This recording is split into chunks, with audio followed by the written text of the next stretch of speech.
Hello, Professor. My name is Yvonne Gorman, and I am creating this video in fulfillment of Milestone 2 for our final project proposal. The topic that I will be covering for my final project is thyroid cancer. I will be looking through the environmental lens. Thyroid cancer has quadrupled the number of cases being diagnosed since the 1970s. And I am looking at what is it that could possibly be the cause of this, because no one can really say. Some things that I'm looking at are microwaves came out in the 1970s, as well as processed food. Both of these have shown to have some effect on cancer. And then the rates also doubled in the 90s, and that's when we saw cell phones start to become a part of society. So I will be looking at these things and what causes thyroid cancer, what you can do to prevent thyroid cancer, and then I will show how thyroid cancer changes a person and how it affects every area of wellness. Physically, before you're diagnosed, you don't feel well.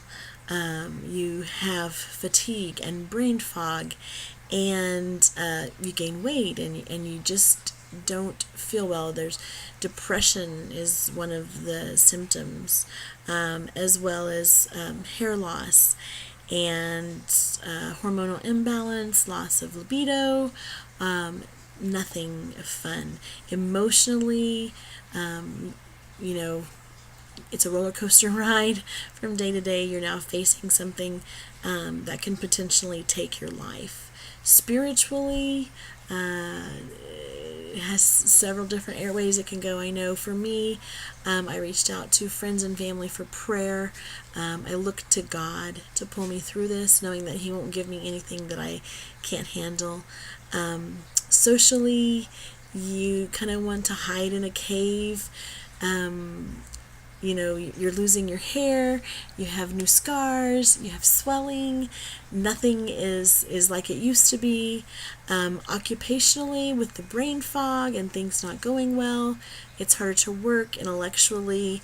Your brain isn't your friend. It's just not the way things used to be. I know my cancer affected my school a lot, and I'm working to fix that. Financially, the cost of battling cancer is very expensive. I can't imagine not having insurance. I know there are those out there that don't. And environmentally, you've got something that's obviously causing this to go up. The sources that I'm going to be using to help with this project are THICA, which is the Thyroid Cancer Survivor Association.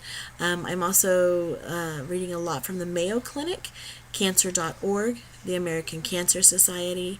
National Geographic is providing very useful in as far as looking at the Chernobyl incident, Fukushima, even the increases in cancer after they were doing the testing of radioactive materials in Utah while creating the atom bomb.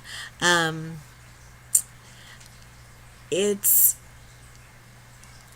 amazing to see how everything is linked, and how if you have an issue in one area, it affects all of the others.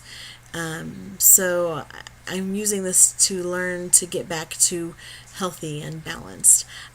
For my visual aids, I have a picture of the thyroid, because if you're like me, before I had thyroid cancer, I really didn't think much about it, didn't know much about it, but it's a butterfly-shaped organ located in your neck, which is why the cell phone does have access to that, as well as when you're getting x-rays. I will also have a couple of printouts as far as the symptoms of thyroid issues, and one of the things that you can do to prevent from getting thyroid cancer is to make sure you're consuming enough iodine. The thyroid needs iodine to make the hormones and to do its job, and I have a sheet that shows the recommendations of what you need to have enough amount. I also will be talking about foods that are naturally iodine full. I hope that you enjoy this, and I have really enjoyed your class. I want to thank you for everything, and hopefully this video will make it through to you. Have a great evening, and again, thank you very much.